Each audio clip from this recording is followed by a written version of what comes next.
Your computer can be hacked in under 2 minutes, giving attackers access to your payment methods, sensitive information, or even a picture that you just took on your phone.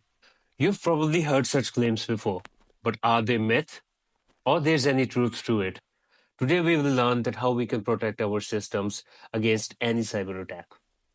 So thank you, Ramon, for joining us today. So, Raymond, my first question to you would be regarding the DeepSeek.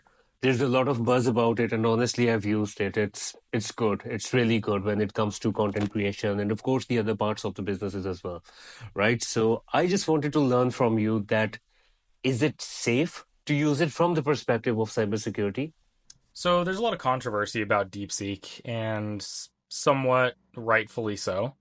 There have been a lot of security flaws that have been brought up, a lot of security concerns that have been brought up over the last week or so. Specifically, a database flaw that was found about a week ago that allowed anyone who knew where to look at confidential secrets, messages, prompts, etc., things like that.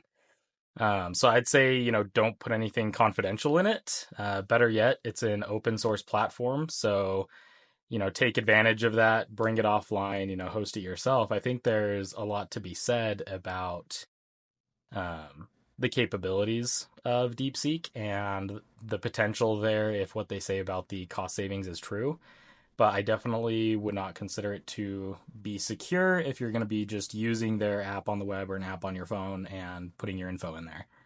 Yeah, thanks for clarifying. I have seen like businesses, they're putting up really sensitive information on DeepSeek and, just for the sake of restructuring that document or, just removing the grammar issue, the grammar mistakes and stuff like this, right? So I guess that as long as you're using it for the basics, then you're safe. But of course, it's not a good idea to put your sensitive information into it, right? Yeah, for sure. Well, that brings me to my second question. Suppose there's a small business, small to medium business. Maybe they provide legal services or fintech services or maybe healthcare services, right? And they don't have any state secret or any sensitive information of that level. So do they still need to protect their data or do they still need to invest in cybersecurity or they're safe? Absolutely. For most businesses, cybersecurity is more about protecting their livelihood. There are some industries like healthcare that have, legal compliance requirements to stay secure. So they become, at risk both of compliance violations and fines as well as the damages of a cyber attack.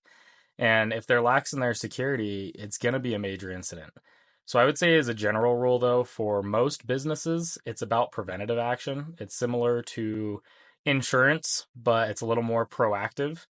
The average business can't afford to be completely down for a week, having employees unable to work, having staff unable to effectively reach out to clients. The average business just can't withstand that. Yeah, the loss of revenue, the brand trust lost, it's going to be a breaking point that could very well force them into bankruptcy over the following 12 months. And once you start to break out those pros and cons, it's pretty easy to understand. So I've read somewhere, I think that I've read it in your newsletter, Cyber Update, that all it takes for a hacker is 2 minutes to get into someone's system. So is it really that bad? It depends for sure. In examples like that, it's typically either because the business has a critical unpatched vulnerability in something facing the internet, whether that's a web server that they're hosting or a firewall. It's already a major chink in the armor that can be exploited through a known exploit, or it's going to come through a user who has more permissions than they should have, who then gets phished out of, no necessarily fault of their own, and then their credentials are used to, brute force their way into the rest of the network, either through local servers from their machine or to other email credentials if they have more access to the email admin center than they should. And that's where those, sub 2 minute access issues come from. Beyond that, it's going to come from persistent attempts against your business that you just don't see happening. And unfortunately, most businesses don't know any better on how to protect themselves from items like that. Yeah, that makes sense. Okay, so let's say that it happens to 1 in 1,000 businesses, right? So, like 99.9% people may not face cyber attack in their lifetime. Do you agree to these statistics, or like Because somewhere I read that 70% of the businesses are not protected or at risk of cyber attacks. So could you please elaborate that how these numbers or how bad it really is? Yeah, I think there's a misconception sometimes about what a cyber attack is. The true statistic is that over half of businesses will experience at least one cyber attack in their existence. More likely, they're going to experience multiple. I think when people think cyber attack, they think of a concentrated cyber instance where a team of hackers breaks into their network and steals their data, then encrypts their computers with ransomware.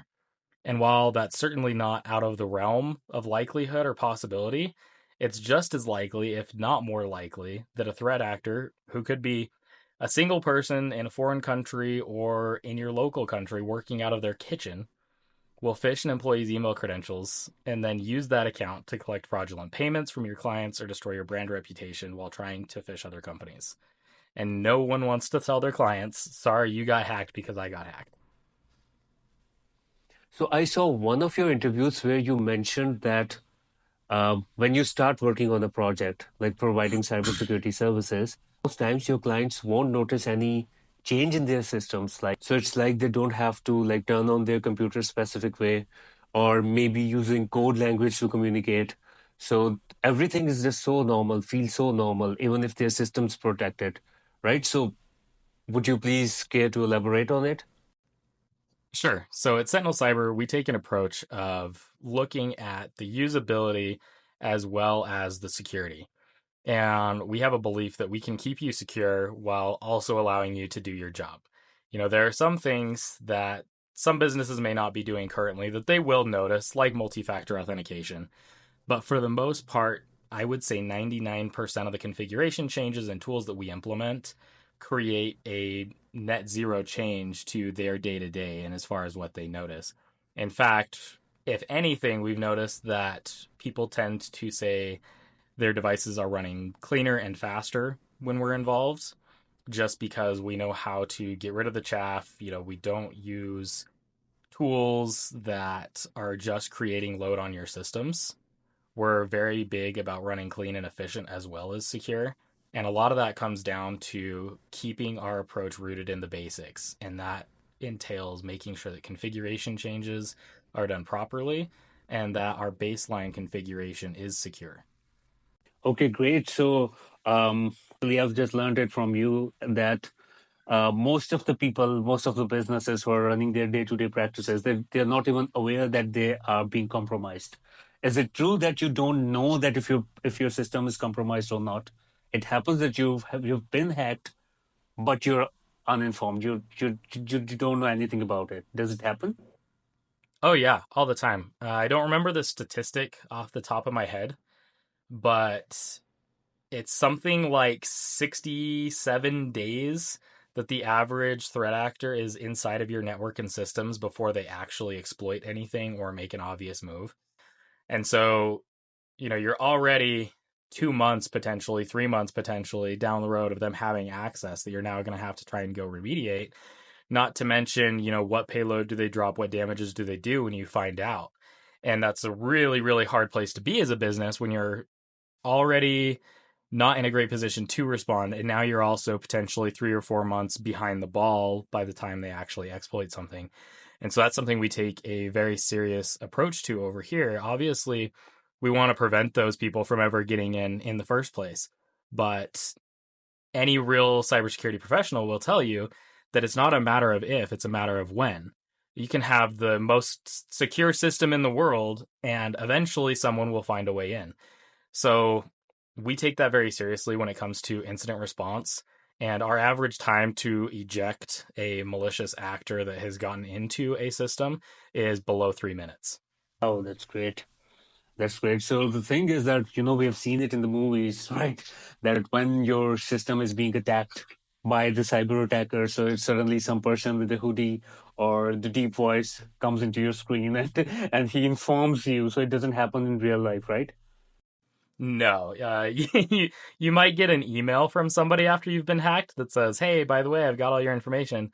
But it's also just as likely if you see an email like that that it's a scammer who doesn't have any actual information about your business, who's just trying to extort some money out of you. And so that's where it becomes very key to have a cybersecurity professional involved that knows how to spot those incidences and help you deal with them. But no, yeah, hacking is not like in the movies. Like I said, 99% of attacks come from phishing instances where somebody clicked on something they shouldn't have in an email. And yeah, it's typically somebody who's sitting at home and they're running campaigns almost like a marketing campaign. That's how they approach them. And they're just waiting for one to pop. Yeah, I'm not sure, but I think that I'm a bit disappointed by it. I thought it could be like that cool stuff that happens, when someone got hacked, but God forbid that it happens to any. So let's suppose there's a business, right? Let's suppose there's a law firm having like 15 to 20 employees. So, or as a matter of fact, any other business of same magnitude. So how much do you think they should be investing in cybersecurity in terms of numbers? I know that difficult thing to answer, but how much, if you could give us like a rough estimate, at how much any business should be spending on cybersecurity to make sure that they are protected? It's a hard one and it depends on the organization. And I see Yeah. this question a lot, even among cybersecurity professionals. They're trying to figure out what they should tell their clients to spend. Our general rule, and what seems to be kind of the industry suggestion, like I said, there's no hard rule, is 2 to 6% of revenue on IT and cyber. So that includes purchasing laptops, new firewalls every couple of years, things like that. Not just a spend on a cybersecurity vendor. So inside of that 2 to 6% of revenue, you should then be planning on spending around 20% to 40% of that on cybersecurity specifically. Now, that percentage is going to vary depending on the size of your business. It's going to be a higher percentage in a smaller business because you need to keep that amount of spend up. And as you scale up and grow, that percent of revenue to use on IT is going to go down a little bit. So it's kind of a decision to be made on a per organization basis. And I would recommend you do it with an IT professional that can help you plan for those estimated costs while you're building that budget. But yeah, as a general, I would say about 2 to 6% of revenue. It's a little bit to choke down if you're not used to spending it, obviously. No one wants to look and say, oh, there goes 2 to 6% of my revenue. But if you plan for it ahead of time, or if you are just looking to figure out where your budget should be for cyber and IT, that's a pretty good place to start. So is there any free scan or tool available on internet where, the businesses can actually go and check if they're at risk or not? Yeah, there's some stuff out there. So it's kind of a difficult question because there are a ton of fantastic free tools and open source tools on the internet. Unfortunately, most of them require a level of expertise to use properly. So I would say there are some fantastic sites like haveibeenpwned.com where you can put your email in and they're going to spit out a list of any known dark web breaches that your email's been a part of. There's also a site called Fisher, Phishr or something like that, like the email fish with an R on the end. And they do free cybersecurity awareness training. So they kind of help with this educational content and teaching you, what you should and shouldn't be doing, what not to click, things like that. But beyond that, there's not a lot of great free services that I am aware of that you can use that require no technical expertise to implement. Beyond that, it becomes doing the configuration basics, and some of that you can find on YouTube, some of that you can find through our channels. We try and provide some educational content on how people can secure themselves without spending any money or a lot of money. But if you want to get truly secure, unfortunately money's involved. So let's suppose if someone has no budget for cybersecurity, let's say that they are not willing to invest anything on cybersecurity yet, their business is not at that point where they can make such investments, right? So what steps they can take to make sure that they are protected against any sort of cyber attacks? Definitely. So there's a whole host of things you can do. We try and put content out there for people on what they should be doing and how they can do it.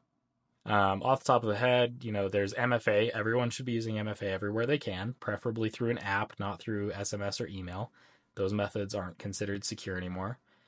Um, Data encryption. Most devices nowadays, you can enable hard drive encryption on your device without having to pay any extra fees or licensing. Make sure, though, if you do that, that you back up that key somewhere external or you write down the account that it's tied to, because we've gotten many calls of, oh no, my computer is asking for an encryption key on boot up, and I don't remember what Microsoft account that I used to set it up. And you don't want to be in that position because, I'm the expert, and if I don't have that key, I have no guarantee. In fact, I will probably tell you that your data is lost. So do not lose that key. Put it in a safe, put it in a secure note on your phone, whatever it takes. Don't lose that. Um, Beyond that, yeah, there's lots of other little configuration things you can do, like secure email configuration for your business. That one is missed even by a lot of IT and cyber professionals. In fact, we're putting a video out on that hopefully shortly here. And yeah, beyond that, like I would still encourage people to find a cybersecurity vendor or a cybersecurity professional who's doing it on the side to help them baseline their organization at least once. There's going to be configuration drift. Things are going to change. Eventually, it won't be a secure environment anymore. But if you get to that baseline, you're going to be ahead of 90% of other businesses. Okay, so this must be like so much common for you. And I have like seen businesses and they claim that they use Microsoft or Google Workspace. So I just wanted to ask you if someone is using Microsoft or Google Workspace, right? So are they protected? Do they still need to invest in cybersecurity services? Or they are just, good to go and they're protected? So that's a yes and no question. They're great platforms. In fact, we push basically all of our clients into the Microsoft 365 environment. But the downside of that is their popularity. So, we've moved over the past couple of years off of hosted exchange and other mail servers. So now we kind of have two major conglomerates of corporate data. Even government and stuff now is in Microsoft 365 largely. And so hackers know Microsoft 365 and Google Suite, I've now got access to, or not access, but an attack surface for 80% of businesses. And so it does paint a little bit of a target. But the upside of that also is that these orgs are spending, billions with a capital B of dollars on cybersecurity. So they're giving you the tools that are needed, although some of them are going to be locked behind paying for a more expensive license, but they still need to be configured properly. So you're more secure than, say, hosting your own email server or going off on, whatever email server service you can find on Reddit. But there's still a lot to be done on those platforms to be secured properly. Yeah, I was actually reading one of your newsletter where you've used a really relevant, or you could say you've used an analogy to explain that using Microsoft or Google Workspace is like having an expensive lock while your windows are still open. Yeah, it doesn't matter how expensive or nice the lock is if you don't lock it or if you leave the windows open. And unfortunately, that's where most Google Workspace and Microsoft 365 environments are. Okay, so what's the worst that can happen? Like if someone is still not convinced and someone doesn't believe in taking such steps, right? So what's the worst that can happen? So I don't like to, sell on fear and despair, but the stark reality, unfortunately, is that worst case scenario is you go out of business. I mean, I'm not advocating for, go spend all your money because you're scared of going out of business. But if you're not being careful and if you're very unlucky, that's the matter of fact answer. It could cause enough reputational damage and enough operational damage that you're forced into bankruptcy. And I hate to see that happen to businesses. But at least they don't die, right? Oh, at least they don't die. Yeah, as long as it's not a hospital getting hacked or something. So how has it been for you, like from switching um from a job from a full-time job to an entrepreneurship? How is it working for you? Yeah, it's been an interesting about 2 years now. So I worked for two previous businesses as full time jobs. One a much smaller MSP, one much larger. And then I left the larger MSP to start a partnership with another gentleman. And I did that for about 18 months. And that was kind of my first, toe dip into entrepreneurship. But we ultimately parted ways. And so I started Sentinel Cyber back about 5 months ago in August. And so far, it's been a pretty great ride. There's been a lot of reach out, a lot of validation in relationships that I've built across the industry. So I'd say it's been good. There's always the stress of starting your own business, the stress of revenue and operations and all of the extras that come with a business beyond what I'm trying to do every day. But it's been really good. I was reading a LinkedIn post last night about how as an entrepreneur we have this happy face all day and then we go home and we go to sleep and we lay in bed and we sit there staring at the ceiling in a feeling of existential dread. Okay, so there are so many IT professionals. Some of my friends also, they want to get into cybersecurity. So, what do you think that how is it possible for anyone to actually get into the cybersecurity space? I think it's always going to be there. I think the bar, though, is going to get raised, and you're going to see a lot less entry level jobs available. It's already, I mean, in the last year and a half, 2 years, become a much harder industry to break into if you're just trying to get a job with somebody. I would highly encourage anyone trying to get into cybersecurity to go work a help desk position, especially if you can at like an MSP. MSPs have ex- extraordinarily bad reputations for being sweatshops. And unfortunately, that is, a large majority of them, but far from like all of them. So find a decent MSP that has a decent reputation and try and get a job there. You're going to get exposed to so much technology that no level of education will be able to keep up as long as you're willing to put your head down and learn. And I would say go do that for a year to 3 years, as long as you can take it. Learn a lot about how computers work at a fundamental level. Learn how networks work, because those are things that are going to serve you so far above and beyond as a entry level applicant to cybersecurity.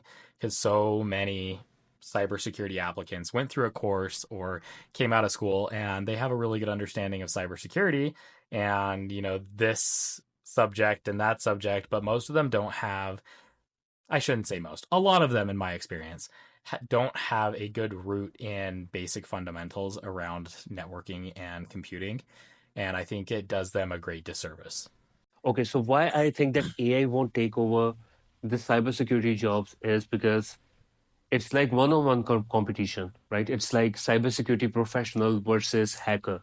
So if these tools like automation and everything is making life easier for you, it's definitely going to help out the hackers as well. Yep, yeah, it's we call them red team and blue team. Red team is our hackers and offensive, and blue team is professionals like me trying to defend businesses. And yeah, it is. It's like you can call it a one-on-one game or a team game back and forth. And the unfortunate disadvantage that we're at as blue team cyber professionals is that as a red team hacker, you have to be right one time. You're right that one time and you're golden, especially if you're not being watched. As a blue team professional, you have to be right every single time because the one time that you're wrong is a major incident for a business. You're saying that it's easy career than cybersecurity, being a hacker, right?